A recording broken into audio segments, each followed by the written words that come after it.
ECSI fans, you want to revolutionize your sports investing habits? Allow me to tell you about WagerWire. WagerWire is an app that helps you become a superior bettor by allowing you to sync all your sports books and track all your bets in one place. See your current action, your betting history, and stats. You could also sign up for sports books and collect bonus offers. Follow them at WagerWire on X, as it's the best account on the platform. Head to App Store or Play Store now and search WagerWire and download the app.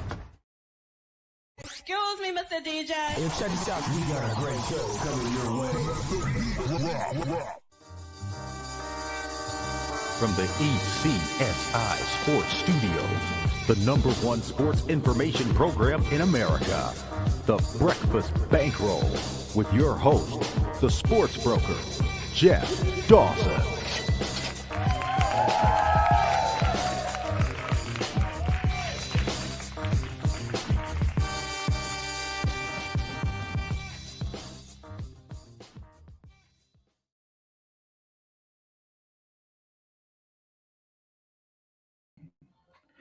Good morning, sports fans from all around the globe. I am the co-host, Jeff Dawson, East Coast Sports Investors, and welcome to the Friday edition of the Breakfast Bankroll, live from Cape Cod, Massachusetts. A brisk 37 degrees as they teased us on Monday at that 60-degree mark. Now we're back to winter here. It actually snowed a little last night, but it is what it is. Scotty, live from Tampa, where I know it's warmer. Today's headline, WBC quarterfinals, USA versus Canada. We're going to break down Friday and Saturday's games for the quarterfinals, and then most likely me and Scotty will find a time on Sunday to break down the semis and, of course, be back on Monday for the finals. Hopefully, USA will still be standing. First and foremost, a shout-out to our proud sponsors and partnerships. It's WagerWire. Head on over to Google Play. Download the app. It is free. Travis, Zach, Guy, myself, Amber, Holly, Carol, Bucks, Alan, Matthew, Drew. The list is endless. Jacob, come on down. Download that app. Head on over to WagerWire.com/marketplace. A lot of tickets there that we can invest in. As you can see, my new backdrop here. We are diving into the marketplaces. Our lanes are shifting. Kalshi, Poly Market, Profit X, which Scott and I use.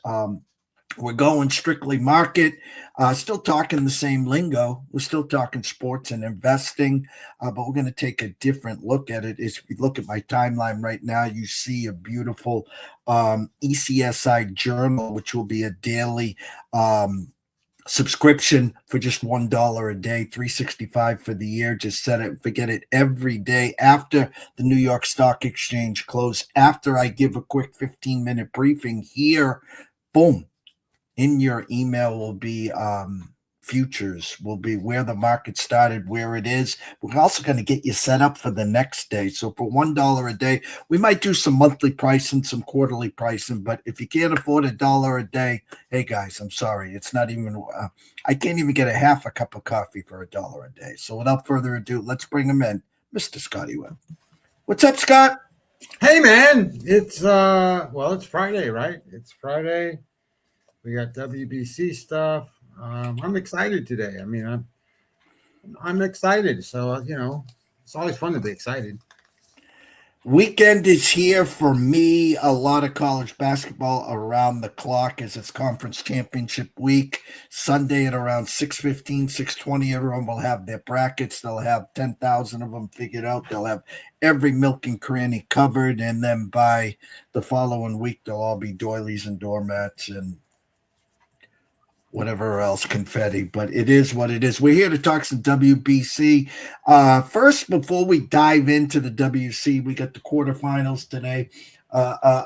We got 2 games today, 2 games tomorrow. Let's take a step back. Some guys have left the building from this tournament to get back to camp. Some guys are added. Joe Ryan's back, giving the USA some more options, yada, yada, yada. Give us a quick briefing on MLB. Anything that injuries, anything going on, and the guys that are coming and going from the tournament? Well, I don't see a whole lot of interesting things going on in MLB right now. the pitchers are starting to hit 65 to 70 pitches now. So that's probably a good thing. So as they're ramping up, they got 2 more starts probably before then opening day happens. So they're on tape. Most of them are on pace. Some of the teams are doing things a little different than others. Some of them are still in the 40s. But I think Alek Manoah so far has thrown the most pitches in a game. He threw 81 this week. So I'm not telling you that that's a good thing or a bad thing. You just got to monitor where these guys are, because and we're going to talk about it in one of these games coming up. I don't remember which one it is at the top of my head, but one of the WBC games. The reality here is that the first week, maybe even the first 2 weeks, first 2 or 3 starts in Major League Baseball, you got to keep an eye on where these guys are on pitch counts, because part of the strategy that you want to use in week 1, week 2 is, bullpens and what do they look like? Because the reality is these guys aren't going to throw 100 pitches most often. And if they certainly haven't thrown more than 60, they're not going to throw 100. They're not going to throw 90. Usually if the increment is 20 pitches. So if you're at 45, you're probably going to get up to 65, mid 60s somewhere. If you're at mid 60s, you're going to get up to mid 80s, something like that. Which is the rules in the WBC. I mean, when it first started, the pool play, you can only throw 65 pitches. That's not the case now. These guys can throw 80 pitches. So I think what you're going to see, in terms of that kind of stuff is just monitoring that. So that was interesting, I thought. But a lot of the guys are throwing their 60 to 70 pitches this week at this start, which then means their next start, theoretically they can throw 70 to 90 pitches. And then, come opening day, they're, at, that 90 pitch kind of number. So I think there'll be some behind that. And I think there'll be some really ready to go there. In terms of, injuries and stuff, I don't know that there's anything new in that front. Some of it might be some of these guys kind of coming back, like Lindor is supposed to be in the lineup here in the next couple of days. So he's going to be playing with his broken hamate bone or whatever, getting repaired. I know that Corbin Carroll has been taking batting practice and doing different things. The interesting one is Jackson, Jackson Holiday from Baltimore, who hasn't been. He had the same injury as those other two, but he's been pushed back. Like he's going to be started on the disabled list. He's not even going to start in the first week or so. So it's kind of weird, those kinds of things, how those dynamics have been. But I don't see anything that's new that we need to worry about. I think some of these guys are coming along a little slower. Certain pitchers are coming along a little slower. But in the bigger picture of things, they'll be fine coming down the way. And I don't think there's a whole.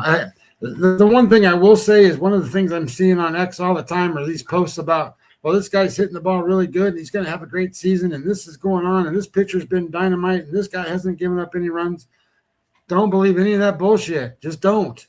The spring numbers, whatever they are, they don't count. They don't matter.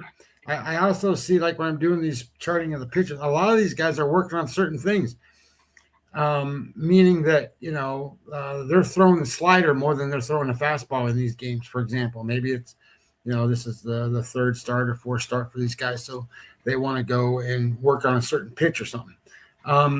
The fastball is the number one pitch for most pitchers. So if it's not that, then they're working on something. I don't want people to sit there and go, well, why root for a guy to do poorly? Well, that's not what I'm suggesting. What I'm suggesting is root for them to do well.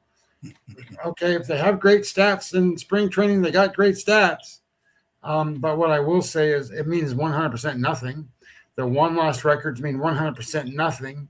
So don't get caught up in any of that stuff, because that won't help you when it comes to opening day, opening week, and making your bets on whatever you're going to be betting on. So be real careful what you listen to in terms of that kind of stuff. be careful who you follow. There's a lot of reporters out there that are telling you all this stuff. None of it matters. It just doesn't. So just be careful how that stuff tends to roll out. Now, you might hear me say certain things like, well, last year he did this and this year he's doing that.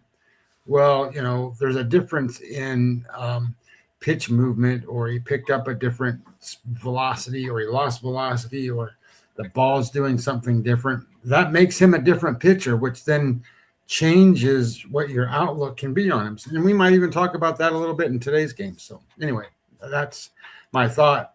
Now, in regards to like WBC and the transition of the players for Team USA, I think it's going to help Team USA. They don't need any more starters. They already know who the starters are going to be for the rest of the time. And theoretically, now that they get to go 80 pitches, they're not going to back-to-back starting pitchers probably.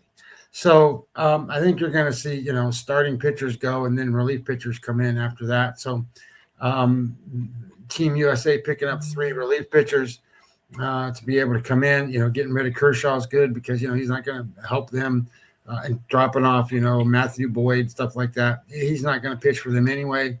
So I think Clay Holmes is the other one who's going out.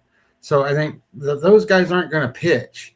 So bring in guys that can, as far as I'm concerned.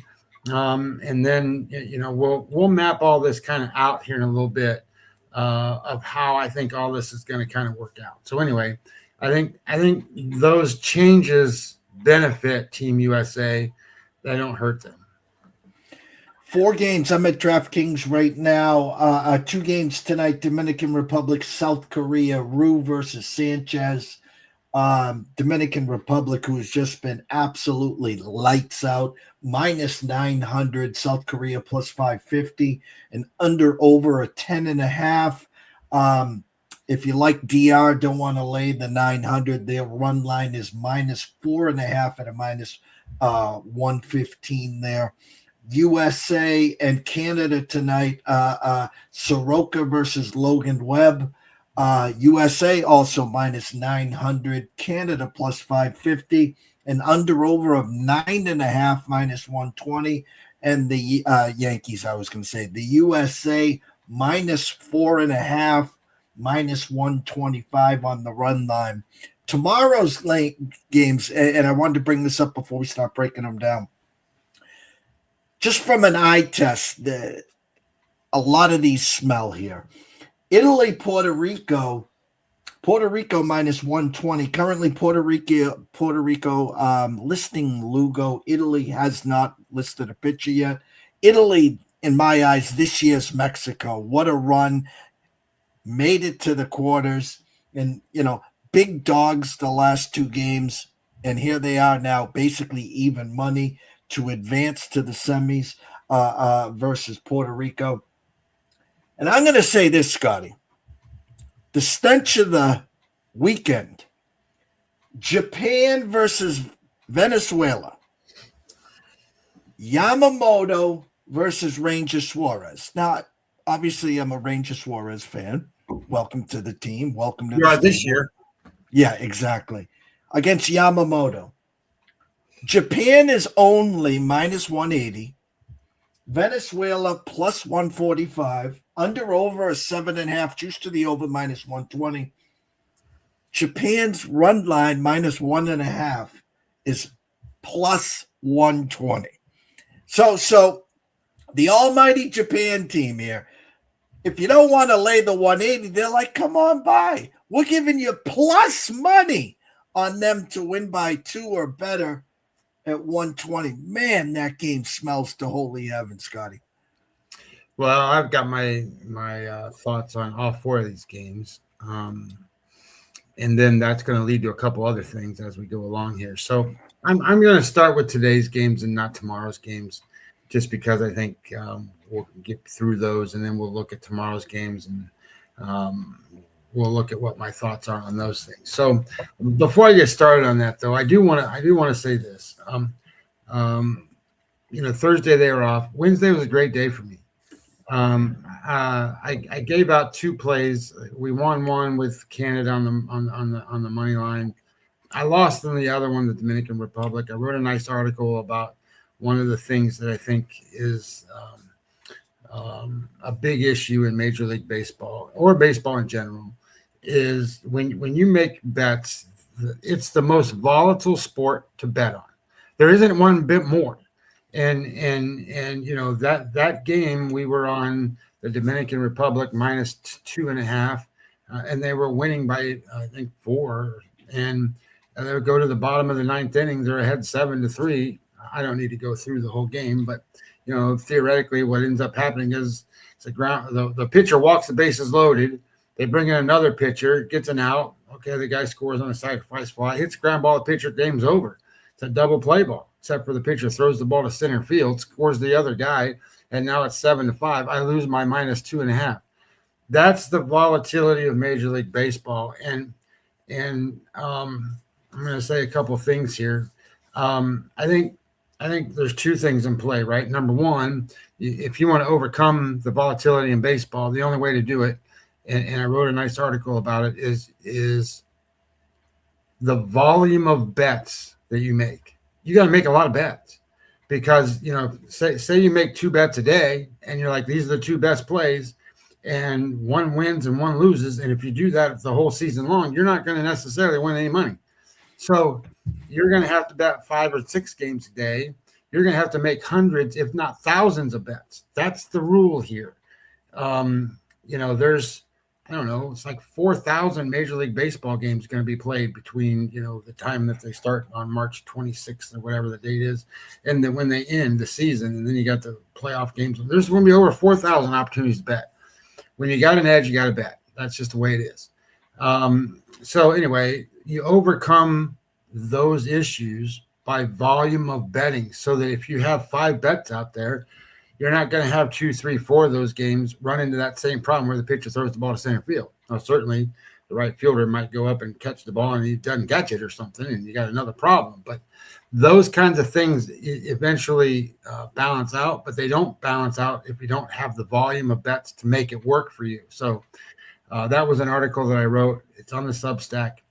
And that leads me to 2 other things. I gave out Canada to win Pool A and to advance in Pool A. And if you did that, you hit both of those futures bets. And, theoretically, you're in pretty good shape. I won more money on Wednesday because of that bet than I won on any single week in college football or any single week in pro football because of that bet. Now, it all certainly depends on how much money you put on them and what you're doing and those kinds of things. But guys, I'm 14-6 in giving out picks on the WBC. It's not terrible. That's pretty damn good. Matter of fact, I would put that against any person doing these things. Jeff was on the show when we had signed off the last time, and we asked you, and he said it in such a nice way too. He said, do us a solid and retweet the show. No one did. No one. I'm just going to say it this way. Most gamblers are kind of in that spot where they sit there and they go, well, give me something. Give me something for nothing. Well, every single day we come on here, I give you my time. Jeff gives you his. We give you our opinions, whether you like them or whether you don't. You can make your bets based off of them or you don't. But it's all free for you, right? It's just your time. It's your investment of time. So in return, especially when we do good, just do the stuff that we ask. It's just that simple as far as I'm concerned. This is a two-way street, and it's not. We're trying to grow this show to 1,000 viewers. We're getting 100 views, and then, as the night goes on, we might get 150 or something. But that's not close to what you need. You need 1,000 or more. So the only way we get there is because we got guys like PB who retweet the show. But every one of you who watches the show, if you would retweet it, that would really help us a lot. And, it would make our time more valuable in our world. In my world, I bet these games anyway. So I'm just sharing you the information that I bet with. I have, I think, 12 or 15, something like that, people that signed up to the Substack. Look, it's free. It costs you nothing. You get articles, you get to learn stuff, you get bets, you get plays, you get write-ups, you get the data. Nobody does this stuff. Help yourself become a better. That's what these shows are about. Anyway, off of that rant, on to other things. Today's games. We have what I think are interesting because it's two-sided games. Today you have huge lines, huge spreads, just like you had in pool play. And tomorrow we have tight spreads, kind of like what you're going to see in regular Major League Baseball games. However, I think there's some definite things to look at here. The Dominican Republic has faced one good pitcher so far, and that one good pitcher is, Eduardo Rodriguez. And I told everybody I didn't like him in the first place, and certainly they did well in beating him up. Alcantara was not as good as I thought he was going to be in that spot either. So think of this, right? How is the Dominican Republic scoring runs? Well, they're hitting home runs. They hit 4 against Venezuela to win that game.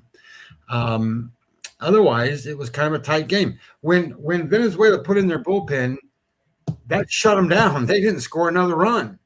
So I think some of the things, I'm not going to tell you that I don't like Dominican Republic in this matchup, but I am going to tell you that of all the hype and all the stuff you see and all them guys jumping around and running all over the place and the fans going crazy, which you're going to see because it's in Miami, you're going to see all that stuff. Some of that's pretty fake and some of that's pretty hype. So here's how I see this game. Korea, I don't know if you've watched the clips. I don't know if you've seen any highlights. I don't know if you've watched, quote, internet. Well, I watch the internet. I don't watch TV. So they're going into this game already intimidated. Their players, their captain, I forget what his name is. He plays for the Giants, center fielder for the Giants. Anyway, he sat there and he said, yeah, our guys are intimidated by watching these guys hit batting practice, the swings they take, the velocity, bat speed that they take, when the ball comes off the bat, the speed of the ball coming off the bat, they're just intimidated. So he's trying to convince them that this is just another game. So, guys, this South Korean team is already coming into this game defeated. And then they're going to have a guy named Hyunjin Ryu as their starting pitcher today. Now, Hyunjin Ryu is a former Toronto Blue Jay, and prior to that, he was in the KBO, and he's a retired guy.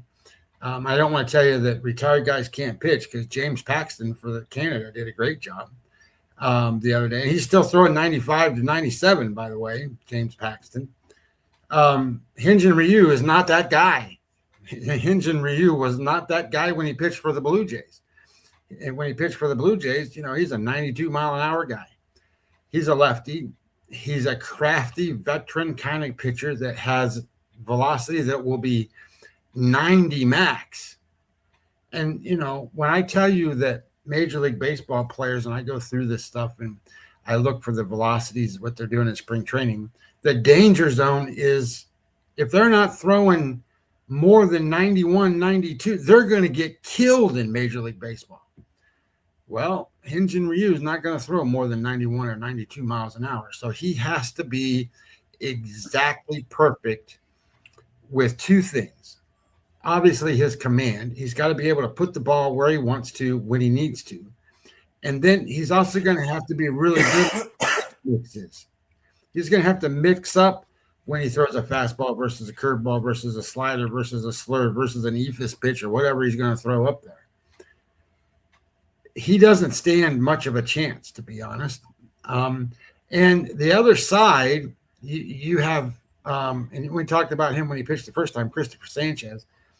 He's like, maybe the second best pitcher in the National League. We talked about that. He's really, really good Philadelphia Phillies pitcher. And he didn't pitch real good the first time out. So reverse regression says aces like Christopher Sanchez, they don't have two bad games in a row. He's going to pitch dynamite. And the Korean team, they lack power. They're slap hitters, and they're not big of frame people, so that, they don't hit a lot of home runs and stuff like that. So they're gonna they're gonna try to do things baseball wise to help. They're gonna try to make contact, and that fits right into what Christopher Sanchez does. And we're going to talk about that with Logan Webb in a minute. Christopher Sanchez is a ground ball pitcher, almost the highest ground ball rate in all of Major League Baseball. That fits exactly into the type of pitcher that's going to have great success against Korea. So, when you start to think about it, you start looking at this stuff, you go, okay, well, Hyun-Jin Ryu, what if he does halfway decent, only gives up 2 or 3 runs? I don't think Korea is going to score off of Sanchez. And then the bullpen that is going to come in for the Dominican Republic, I don't know if you watch these guys, but you can see that in the Venezuela game, every single guy that comes in from the bullpen is not some guy that's going to come in there and throw 80 miles an hour, 88 miles an hour like they have in some of these other teams. They're throwing 98, 99, 100, every single one of them. Now, sometimes they can't throw strikes, but they do throw the ball that hard, and Korea players are going to have trouble with that. Everybody's had trouble with that they've had. So it's very likely you're going to see Korea not score hardly any runs in this game. So on that side of things, you go and say, well, they take Hyun-Jin Ryu out. Let's put in the South Korea bullpen. Okay, do that. Well, Hyun-Jin Ryu is the best pitcher they have. He's not the worst guy. He's the best guy. So their bullpen's going to come in and they're going to be worse than the guy that was already out there. So that gives the ability for the Dominican to stretch out leads and do different things. So 8 out of 10 confidence rating. That's a high rating. Dominican Republic minus the 4.5 today. I think they take care of business. DraftKings, who I'm about 1 hour from headquarters, is listening to the show as we speak. Dominican Republic went from minus 900 to minus 1,100. So now Dominican Republic money line minus 1,100. You can get South Korea at plus 650. The run line of minus 4.5 now juiced to minus 130, sir. Good job. Just take it. That's your best bet on that game. And between both games, it's the best bet on both games. It's better than the USA bet, and it's of tonight's games, that's the best one. You don't want to lay the wood on those numbers because your return's not that high. They're going to win. There's not really any, in my mind, thing about that. I pushed back on my AI about all this too. I was like, well, look, Korea played Japan, and Japan's a super team, just like the Dominican Republic is. There's 3 of them, and they only beat them 6-4. But there is some thought around why that is that way. And first of all, the pitching matchups aren't the same as what they were in that game with the South Korea and Japan. And the second part is how often does South Korea play Japan? Well, those guys play them a lot, just because of the culture and where they are in the world and that kind of. They play them a lot. So that is, of all games, just kind of like the one coming up after we're talking about this one. That's a rivalry game. So when you have a rivalry game, they play a little harder, they stretch out a little more. The players are a little more tense, that kind of stuff. You're not going to see that from the Korean team. They're already coming into this game thinking thinking that they got to do something superhuman just to get on the field with Dominican Republic, for God's sakes. No, and I agree. I agree 100%. They've been the cat's meow, I'd say, so far in the tournament. They got the swagger. They got it all going. Now bring that to Miami, and they're going to be getting jiggy with it like the rest of South Beach. So Well, they've been in Miami this whole time. no, So I my think, my point is there were people that says we know you're going to be there. I'm not going to waste my initial time and effort and monies into the preliminary games or the kiddie pool games. Now it's showtime. So yeah. what you saw in the DR games leading up to this, you're going to see a whole different atmosphere. Not that it wasn't crazy the first time. This will now be on steroids. That's my point. Wait till Sunday. USA Canada, Webb versus Soraka. Again, USA minus 900. Canada plus 550. Over under 9.5 to the over minus 120. The US minus 4.5 minus 125. I will say this. The coach of the USA, who again, I'm a DeRosa fan. I like him on MLB. I like his attitude, his tone, his demeanor. Listen, my honest truth, he's in a no-win situation, meaning if you don't get to the championship game, you can lose a tight one to Japan or whatever. But in other words, it would be a total epic fail. We almost saw that getting out of the kiddie pool. Now I think there will be a new lease of life. That doesn't mean if you don't change your offensive strategy, and Bobby Witt gets on base 3 times tonight and doesn't score. Not that they're going to be able to flip a switch, but here comes Canada, Soraka, pitching edge USA. I think they're going to feel that second lease of life. I think you see a more sense of urgency from the U.S. side. I just don't know if I'm ready to, obviously not run into the window to lay the minus 900. I fully expect them to win, but they've been playing with their food the whole tournament, Scotty. Yeah. So this one was, this one's an interesting one because, I said that let's bet on Canada to win the pool and let's bet on Canada to move forward. But I'm dumping their ass. I didn't expect them to go past where they were. So where they've gone is where I expected them to go. Now, having said that, it's an interesting thing because I think Team Canada is not playing very well, and they're still winning some of these games. So their pitching has been very good. Now, they haven't played any teams at all. I know they played Cuba and Panama and Colombia, and they had to beat Puerto Rico. Well, none of those teams have any offense. None of them, Puerto Rico included. They don't have any offense. Those guys don't hit home runs. They don't have power. Canada is the most power explosive offense there is in that pool, which is why I wanted to bet on them.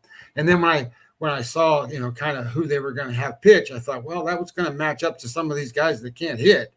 So this is a different format altogether. You've got now a Canada team that had some power, meaning that you have Josh Naylor on this team. Josh Naylor's batting 200, maybe 250. I think he has 1 RBI. I think he scored once. He's done nothing to help this team win. As a matter of fact, the game they lost on unearned runs that he allowed in because he didn't catch the ball at first base. There's a ball thrown to him and he missed it. That's what happened. Tyler O'Neill, he's a home run hitting kind of guy. He hasn't done much for them either. They have 2 players on Team Canada that have done everything for them. Abraham Toro has been lights out, and Owen Cassidy has been lights out. Those 2 players have been their entire offense. They have a KBO guy too, Davidson, this guy, Matt Davidson, who hits 35 or 40 home runs in the KBO. He's striking out every time he goes up to bat for Canada. So I don't think this really is a matchup that is much different than what the line suggests it is. Canada is going to only be able to go as long as their pitching holds up. Now you got Mike Soroka on the mound today, And Mike Soroka pitched really good in his first game. And to be honest, looking at his spring training data numbers, because I have them, he's a different pitcher than he was a year ago. He's throwing 1+ mile an hour more, and his ball's moving more. So he's doing pretty well in terms of his stuff on the mound. And you got to look at this kind of the same way I was describing some of these other things. When a pitcher who's not an ace, so this doesn't count for aces, because aces can throw great game after great game after great game, 3 or 4 in a row, and then they have a dud. When you're not an ace, that doesn't happen that way. You know, you're not an ace for a reason. You're gonna have great performances, but those are outliers to the high side. You're going to have average performances and below average performances. Well, Mike Soroka had an above average performance. Now, having said that, it's against teams that can't hit. So now he's going to face a team that can hit.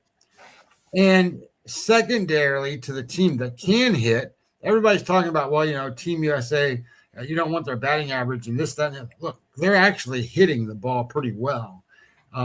Their batting averages, for the most part, are pretty good, except for a couple players. Cal Raleigh hasn't hit the ball, and Bryce Harper hasn't hit the ball.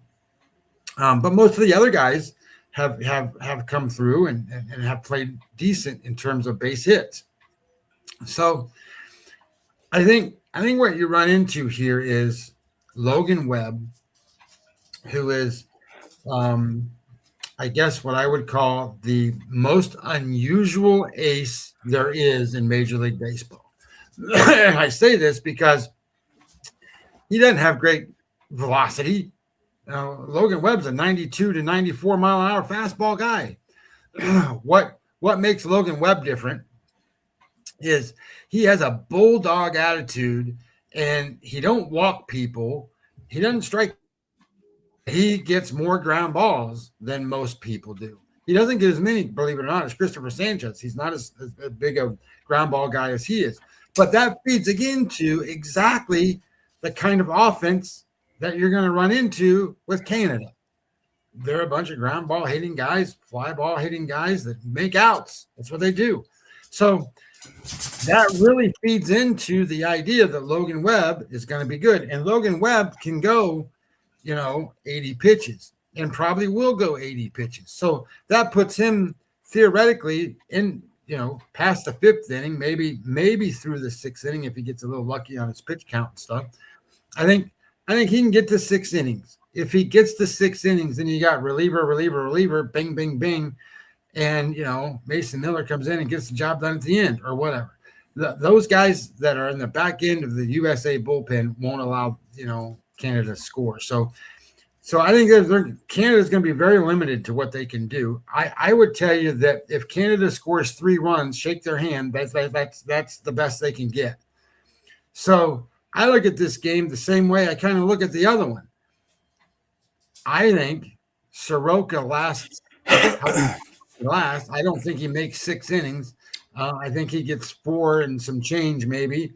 I think Team USA beats him up a little bit. Remember, he's not an ace. And then you got Canada bringing in guys that don't throw, 95 to 100 miles an hour. They got guys you can hit. So they're not as good at bullpen guys as the Italy team is. So I think when you come down to it, you're going to have to make decisions on certain things. Now, when I looked at this as I made my bets this morning, the team total wasn't out for Canada. If the team total was 3.5 at, like, say, minus 110 or something, and you can bet under, I think that's a good bet. Or even if it was 4, and I think that's a good bet. Go ahead. On DraftKings right now, Canada team total over 2.5 minus 105, under 2.5 minus 125. USA over 7.5 plus 100 and under 7.5 minus 130. So with an under over a 9.5, Scotty, DraftKings or whatever you want to say is trying to tell you final score in this game is 7-2 USA. Yeah, I'm making the best bet on this particular game, slightly under value of the Dominican Republican game, Republican. The Dominican Republic game is USA minus 4.5, minus whatever the number is. I think it was 130. So in terms of confidence rating, I got an 8 on the first game. This one's like a 7.5, so it's a drop below. So I think that's how you do it. Obviously, you're not going to get the 3.5 number for Team Canada.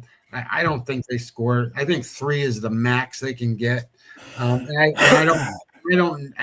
also think because of what happened in the Italy game, I think Team USA is going to come in a little bit more juiced up to win this game than they have been in some of these other ones. Dominican Republic team total over 7.5 minus 125. South Korea team total over 2.5 minus 145. You can get the under 2.5 plus 114. Saturday, where I initially said a handful of minutes ago, the stenches of the stenches. Puerto Rico, Italy. Puerto Rico right now minus 120. Italy plus 100. I do not have any under-overs or run lines as Italy has not announced their pitcher. And then the nightcap tomorrow, 9 o'clock, Japan, Mr. Yamamoto versus Venezuela, Mr. Ranger Suarez. Japan minus 180, Venezuela plus 145, under over 7.5, juice to the over minus 120. Again, if you want plus money in Japan, run to the window now. It won't be there tomorrow. Japan minus a 1.5, plus 120. Venezuela plus a 1.5, minus 150. Again, they're telling me 4-3 final here. Japan, but Scott, I know you're going to get to that game, but this is the almighty Japan. When we were talking months ago, it was grab the value with Japan plus the 300 or 330. They should match up and get to USA or DR, whoever's still standing. Then you'll be able to do whatever you want to do in the finals. Just reading the market. I don't know if they get by Venezuela. I know you probably have something to say there, but go to Saturday's slate. All right, so Saturday is an interesting slate because Puerto Rico plays Italy, and Italy hasn't listed their pitcher. I think what you're going to see, and I don't know how this is going to roll out, but I think when it's going to be Sam Aldegheri for Italy. They can't throw their best pitchers. I mean, they can't throw Lorenzen. They can't throw Aaron Nola because they just pitched. They can't pitch those guys. They can pitch them later, maybe in the final game, but they can't pitch them now. It's Aldegheri who's going to pitch, and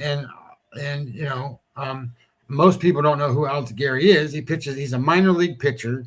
He was a kind of highly touted pitcher at one time. He's not really that way listed anymore for the Angels.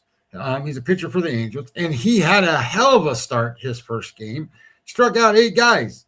Again, when you're facing some of these teams, read into the numbers. They don't look. It's great that he did that well, but he's not that kind of pitcher. And for Puerto Rico, you're going to have a guy that is Seth Lugo. Now, Seth Lugo had a great start too. So, remember what we've been talking about. You got regression to the mean. These guys have pitched 2 really good games. We don't expect them to both be that good this time. Now, I will say this part. I will say that Seth Lugo, being a multi-year veteran of Major League Baseball, will have less chance or be less apt to have huge regression than he did the time before. Than a Sam Aldegheri does. You get a one-hit wonder, music-wise, they get gold medals or gold records or whatever, and hey, they make all this money. Well, Aldegheri's kind of that way. He's not, and Aldegheri is not. Let me see if I can pull it up. I have his numbers, I think, for the Angels. He's not a big velocity guy. I don't remember. Let me pull it up for just a second because I think I have it. It is Aldegheri. You know what? I don't have him on here at all because he's not going to make the team. So I didn't even charge him because he doesn't make the team. But he's not a big velocity guy. and big velocity, I mean 95 plus. He might be, 93, 94.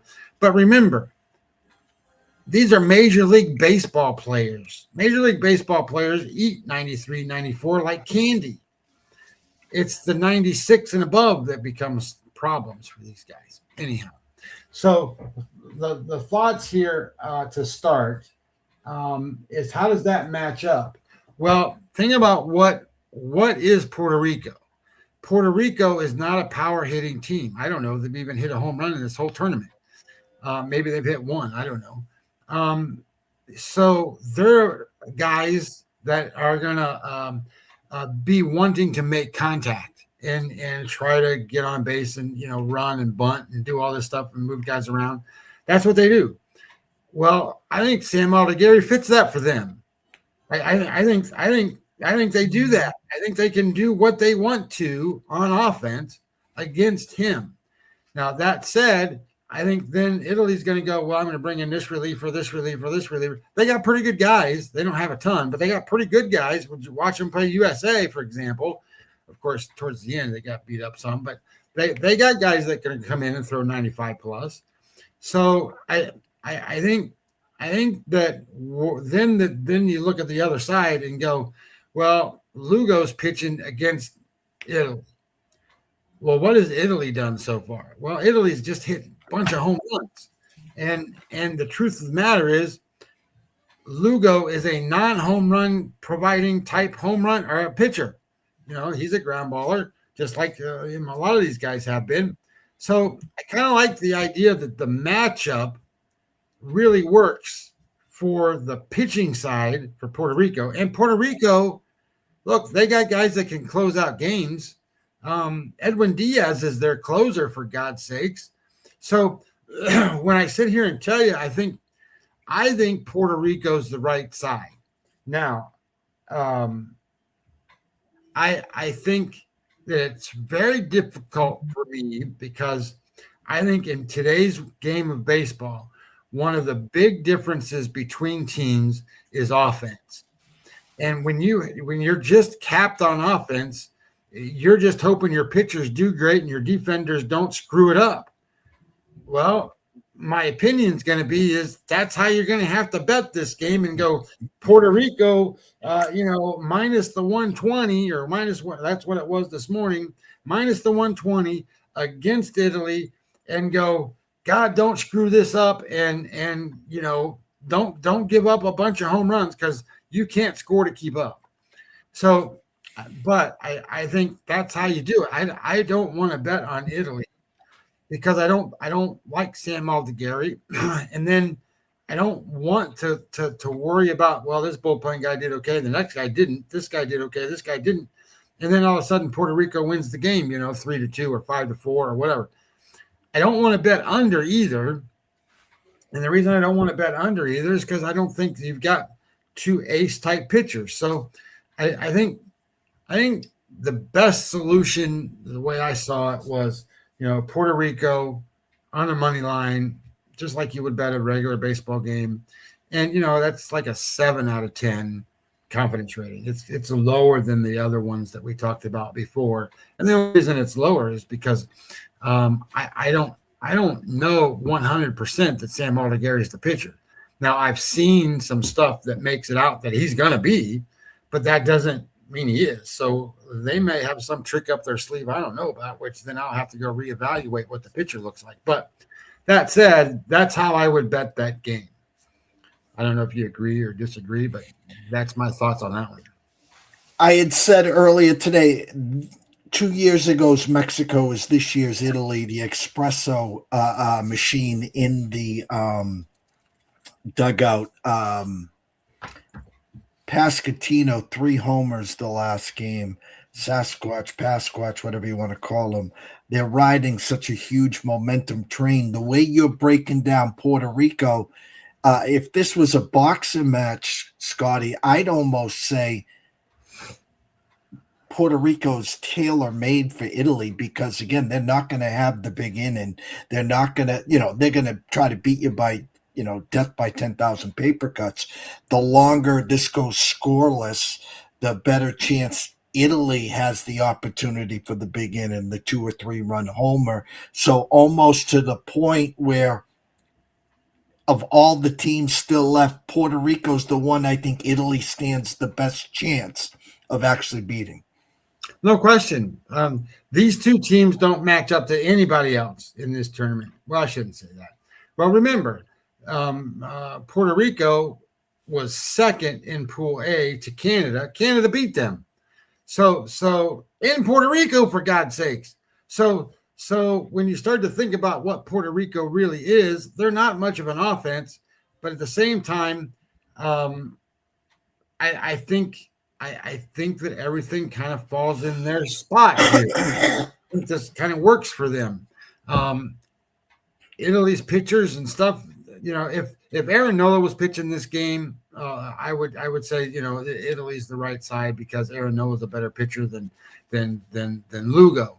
But, that's the way baseball is. You have these pitchers and then you have bullpens and you have different things. And in my opinion, Italy's bullpen has been good, but it's not as good as Puerto Rico's. And Puerto Rico fits to the offensive style that the pitcher for Italy is going to put out there. Anyway, now if they put out there some other guy, that changes it. But that's sort of where I'm at with this number. And then you have probably one of the most fun games of the weekend on Saturday, which is going to be Japan and Venezuela. And at the beginning of this tournament and throughout this tournament, I always say there's 3 super teams, 3 of them. And the 3 super teams are USA, Dominican Republic, and Japan. Venezuela doesn't count for me as a super team. Now, they're the next ones, but they're one tier below that. They're not Japan. They're not Dominican Republic, and they're not USA. Their lineup's not as deep. Their pitching staff's not as good. Their bullpen is good, but it's not, I was surprised their bullpen held it together the way it did against Venezuela or against Dominican Republic, though. They got guys that can throw out of the bullpen. So, and then you got Japan, who, to a certain degree, hasn't been challenged yet. I say that, and they beat Australia by 1 run, and they beat Korea by 2, and then beat some of these other teams 13-1 and stuff like that. But so this is an interesting matchup. Now, first thing to say is you got Ranger Suarez on the mound for Venezuela. Ranger Suarez is not a guy that's going to go out there and throw 95 miles an hour. He might throw 91. He might throw maybe 92, but he's a curveball, slow guy, put the ball in the right place guy. He didn't do that the first game very well. Now, he didn't give up. I don't remember how many runs he gave up. He might not have given up any runs, but he walked some guys. He didn't make it past like 2 and 2. He only threw like 45 pitches. That said, at 45 pitches, he's not going to go to 80. He hasn't hit more than 45 pitches in any start in spring training either. So I think you're going to see him maybe max out at 60 pitches, maybe. Well, then that brings in their bullpen, who just pitched, yesterday. Not yesterday, the day before. And, I think that's puts them behind what the Japanese players are going to put out there. Yamamoto is a true ace. Ranger Suarez is not an ace. He was not the ace of the Phillies. He's not the ace of the Red Sox. Now, am I saying he's a good pitcher or a bad pitcher? He's a good pitcher, but he's not the ace. And when you're the ace, that matters. Yamamoto only pitched 2 2/3 innings. You know what? Yamamoto walked more guys than he pitched innings the last time out. So you have reverse regression with Yamamoto in this game.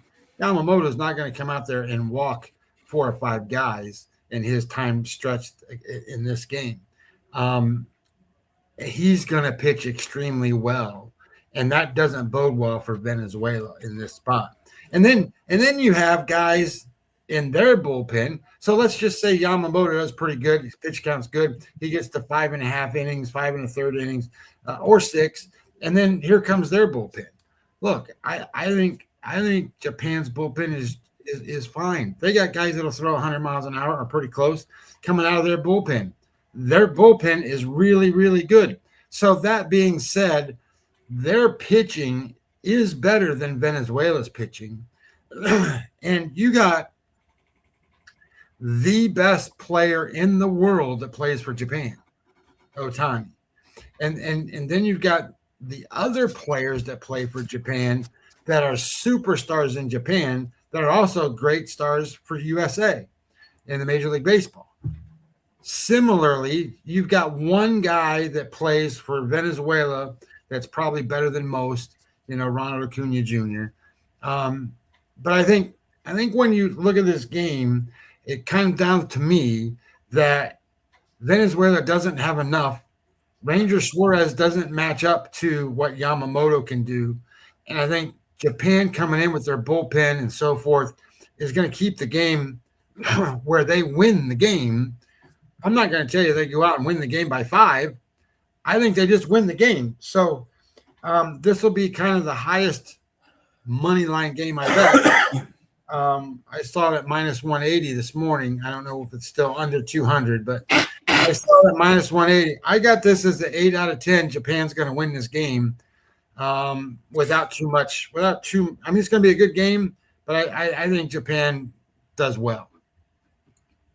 Still at 180, you can get Japan Yamamoto minus 180, Venezuela Ranger Suarez plus 145, under over 7.5, juice to minus 120 to the over. And again, Japan, if you want plus money, don't want to lay the 180, minus a 1.5 plus the 120. Venezuela plus a 1.5 minus 150. Again, if I'm reading the board right, this is the first one to 4. This has got 4 to 3 written all over it. Myself and Scotty, again, we'll let these games tonight, let these games tomorrow both simmer. The thought process is that we come back sometime if the schedules will, if they're available, to talk about the semis. Of course, we'll be back Monday to talk about the finals and recap what happened today and tomorrow. But again, go ahead, Scott. Yeah, well, the one thing I was going to say is if things go the way I say they're going to go, and you get the Dominican Republic that wins, USA wins, Japan wins, and Puerto Rico wins. The way it's going to work, I don't know if people know that they cross this on the brackets. So USA on today's Friday. So Sunday in the first semifinal game, it's Dominican Republic and USA. That's that game, and then Japan will play, say, Puerto Rico, right? So Japan's going to beat Puerto Rico. And then you're going to have Paul Skeens on the mound for Team USA against the Dominican Republic, who's probably going to throw Luis Severino. And what I'm going to tell you is USA will be favored in that game. That the USA will be favored in that game to win that game. And if they do that, then they're going to go to the finals. And in the finals, you're going to have USA against Japan. And Japan's already listed their pitchers. Kikuchi's going to pitch the game against Puerto Rico, say, and then the guy who's going to play the championship game is Sugano, probably their worst starting pitcher they got. And then USA brought in Joe Ryan, and Joe Ryan's going to pitch that game. So right now today, you can go bet USA plus 130 to win it all. If that's what you want to do. Yesterday they were plus 200. We talked about, or not yesterday, but the day before they were plus 200. So they didn't drop too much, but plus 130 if you want to do it. Earlier at the very beginning, they were minus 100 or even minus 110 in some cases. So you're getting a better number. But that's if you want to do it that way. The other thing I will tell you that I found, and we talked about this at the beginning of the tournament. We talked about MVPs of the tournament. So think about it this way. If Team USA wins, it's more than likely going to be a Team USA player. Well, who's going to be more valuable to Team USA winning than Paul Skeens by beating the Dominican Republic that day. It could be, Aaron Judge goes and hits 17 home runs over the weekend. I don't know. But my point being is the pitchers have won 5 MVPs. Only Robinson Cano, a position player, has won one. Paul Skeens right now is plus 2,500, I think, to be the MVP. Put $100 on Paul Skeens. Just because if they get there, he's going to have to pitch a great game. And I'll be honest, it'll be the game that he has dreamed of playing, because just like the guy on the other side, Severino, they're going to face lineups they've never faced before, ever, either one of them.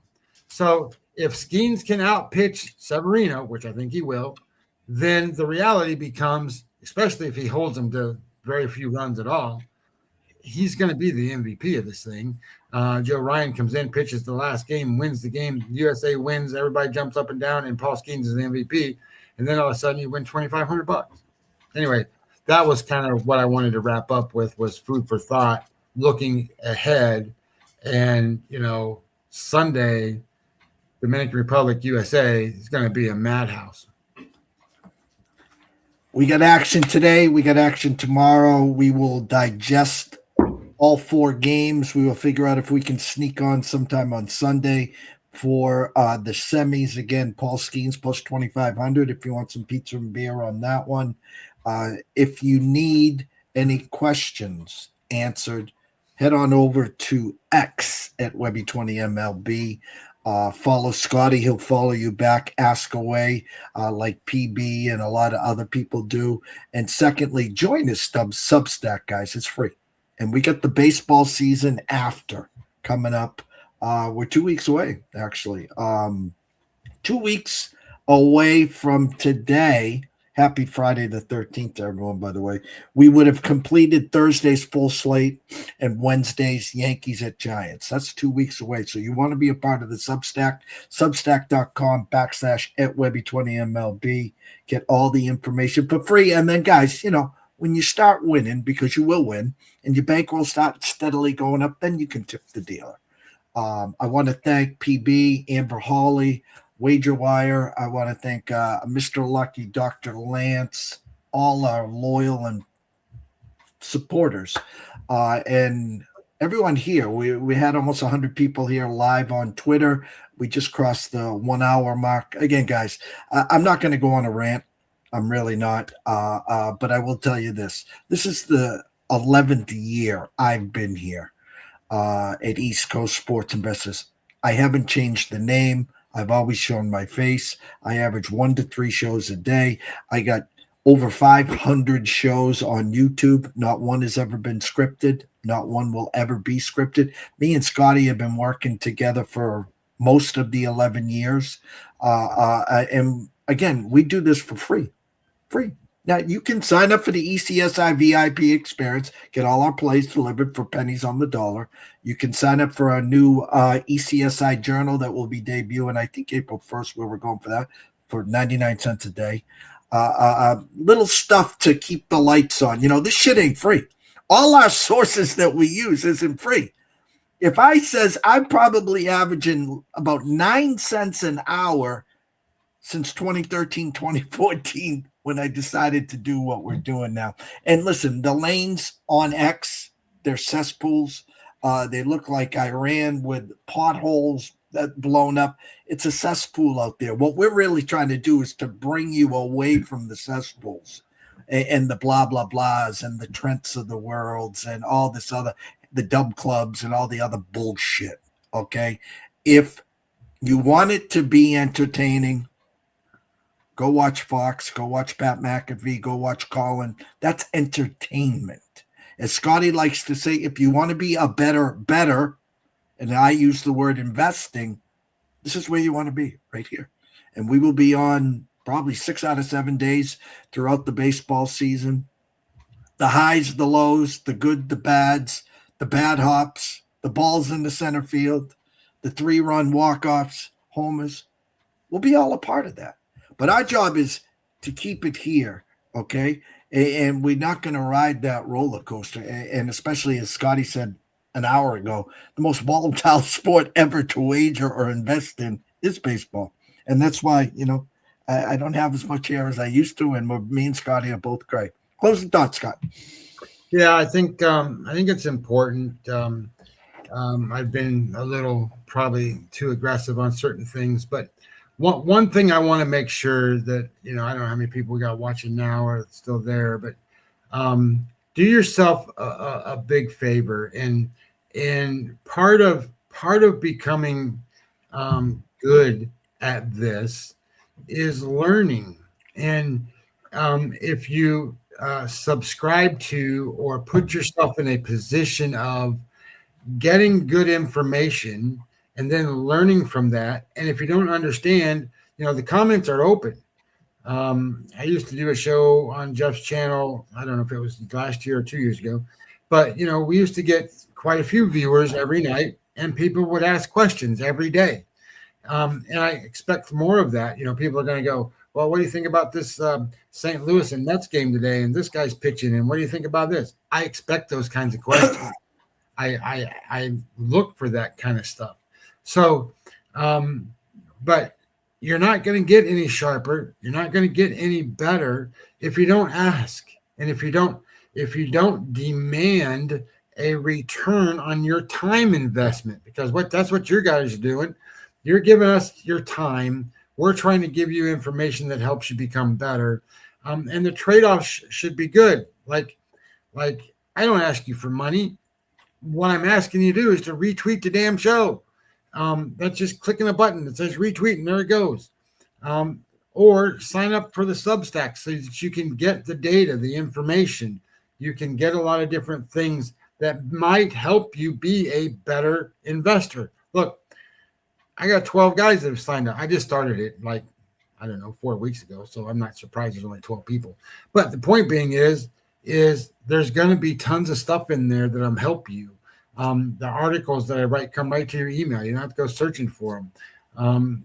It's going to be a place where every day you're going to be able to see my numbers, my lines, the different things that I put together that will make it so that you can start to see what value actually looks like, and how to bet baseball games. And that'll carry over into football. I mean, Jeff and I did this show, and we did a great football show, and I was good at football, and all of that rolls into it. So I'm a data analyst that was a former baseball player that understands how all that stuff correlates into betting. So when you hear other people go, hey, you're a data analyst, well, a lot of the guys get there and go, well, this is WOBA. And they go, well, that's weighted on base average. Okay, well, what does it mean? Why would you use it? How does that actually generate better win-loss percentage in your gambling account? I can tell you why you use it and what the stories are behind them. So that's the point of where I'm going with this is there's a lot of stuff that is nonsense, and I see it and just turn over and go, I can't believe people buy into this stuff at all. I see it on TV, VSiN's on TV, and they got guys that come out there and go, well, XERA is this, so you need to bet that, or whatever, or all these different things. And I sit there and go, oh my God, do they even know what they just said? So my point being is going to be we'll help you. But guys, today's society is not that of which things come to you for free. Get off your butts and help yourself become better at doing the things that will make your life better. This is one of them. Learn some skills, develop these skills, and be better at betting. Nobody asks us about bankroll management. Nobody asks us about sizing of units, and they should be. That's what we do. That's how we make it. Look, that's how I make my living. I pay my mortgage every month betting on these games. So anyway, point being is do the things that you feel is right, but please understand, to be better in society and be a better advantage taker to what everybody else is, that's on you. We're giving you the information. You got to feed it and get it and do it and use it and ask and develop and grow. Anyway, there you go. That's my 2 cents. Another week complete in the books. College hoops going on throughout the day today and obviously straight through the weekend till Selection Sunday at 6 o'clock. Brackets in hand around 6:20. Number 1 seeds most likely, of course, will be Michigan, Duke, Arizona. I think Florida will be the 4th there. My Yukon Huskies will be a number 2 seed. Should be playing St. John's on Saturday for the Big East title. We'll see there. Me and Scotty will talk throughout the weekend, and if we deem necessary, be back sometime on Sunday. Keep an eye on our timelines for a time to break down the recap of Friday and Saturday's games, and of course, get you ready for the semifinals on Sunday, and of course, the finals on Monday. So for myself, Jeff Dawson at EC Sports Investor, the one and only Mr. Scotty Webb at Webby20 MLB. We wish everyone a blessed day. The weekend is here, people. Enjoy yourselves and stay tuned.